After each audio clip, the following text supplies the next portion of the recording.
ಇನ್ನು ಶಕ್ತಿ ಯೋಜನೆ ಇದೆಯಲ್ಲ, ಈ ಶಕ್ತಿ ಯೋಜನೆಯಿಂದಾಗಿ ವಿದ್ಯಾರ್ಥಿಗಳಿಗೆ ನಿಜವಾಗ್ಲೂ ಪರದಾಟ.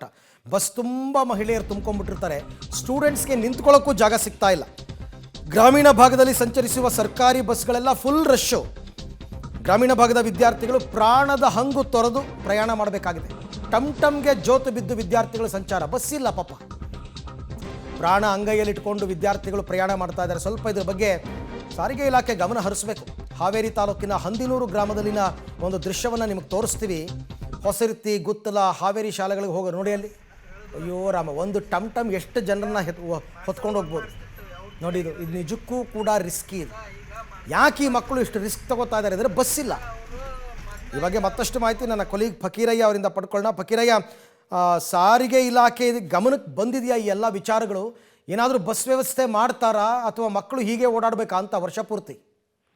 ಖಂಡಿತವಾಗ್ಲೂ ಅರವಿಂದ್, ಇದು ಗ್ರಾಮೀಣ ಭಾಗದ ಸಮಸ್ಯೆ ಅಂತ ಹೇಳಕ್ತಾ ಇದೆ. ಅಂದ್ರೆ ಈ ಶಕ್ತಿ ಯೋಜನೆ ಎಫೆಕ್ಟ್ ನಿಂದ ಬಹಳಷ್ಟು ಬಸ್ಗಳು ಪ್ರತಿನಿತ್ಯವೂ ಕೂಡ ರಶ್ ಆಗ್ತಾ ಇದೆ. ಏನೋ ಬಾಗಿಲು ಬಳಿ ನಿಂತ್ಕೊಂಡು ವಿದ್ಯಾರ್ಥಿಗಳು ಪ್ರತಿನಿತ್ಯ ಪ್ರಯಾಣ ಮಾಡುವಂತ ಪರಿಸ್ಥಿತಿ ಒಂದ್ ಕಡೆ ಆದ್ರೆ, ಇನ್ನೊಂದ್ ಕಡೆ ಏನೋ ಟಮ್ ವಾಹನದಲ್ಲಿ ಇವತ್ತು ಶನಿವಾರ ಕೂಡ ಬಸ್ಸಿನ ವ್ಯವಸ್ಥೆ ಗ್ರಾಮೀಣ ಭಾಗದಲ್ಲಿ ಸರಿ ಇಲ್ಲದೆ ಹೋದ ಕಾರಣ ಏನೋ ಗ್ರಾಮೀಣ ಭಾಗದಲ್ಲಿ ಟಮ್ ಬರ್ತವೆ. ಆ ಟಮ್ಗೆ ಜೋತು ಬಿದ್ದು ಮತ್ತೆ ಅದರ ಮೇಲೆ ಟಾಪ್ ಮೇಲೆ ಹತ್ತಿ ಹೋಗುವಂತಹ ಪರಿಸ್ಥಿತಿ ಈಗ ಏನೋ ಹಾವೇರಿಯ ಗ್ರಾಮೀಣ ಭಾಗದಲ್ಲಿ ಪ್ರತಿನಿತ್ಯವೂ ಕೂಡ ಇದೇ ರೀತಿಯಾದಂತ ಸಮಸ್ಯೆ ಆಗಿದೆ. ಆದ್ರೆ ಬಸ್ಗಳ ಸಂಖ್ಯೆ ಕೂಡ ಹೆಚ್ಚು ಮಾಡ್ಬೇಕೆಂದು ವಿದ್ಯಾರ್ಥಿಗಳಾಗಿರ್ಬೋದು, ಏನೋ ಸ್ಥಳೀಯರಾಗಿರ್ಬೋದು ಬಹಳಷ್ಟು ಜನರು ಒತ್ತಾಯ ಮಾಡಿದ್ರು. ಆದ್ರೂ ಸಹ ಏನೋ ಸಾರಿಗೆ ಇಲಾಖೆ ಕ್ಯಾರಿ ಅಂತ ಇಲ್ಲ. ವಿದ್ಯಾರ್ಥಿಗಳು ಮಾತ್ರ ದಿನನಿತ್ಯವೂ ಇದೇ ರೀತಿಯಾದಂತಹ ವ್ಯವಸ್ಥೆಯಲ್ಲೇ ಹೋಗುವಂತಹ ಪರಿಸ್ಥಿತಿ ನಿರ್ಮಾಣವಾಗಿದೆ. ಅರವಿಂದ್, ಥ್ಯಾಂಕ್ ಯು ಫಕೀರಯ್ಯ, ತಮ್ಮ ಎಲ್ಲ ಮಾಹಿತಿಗೆ ಧನ್ಯವಾದ.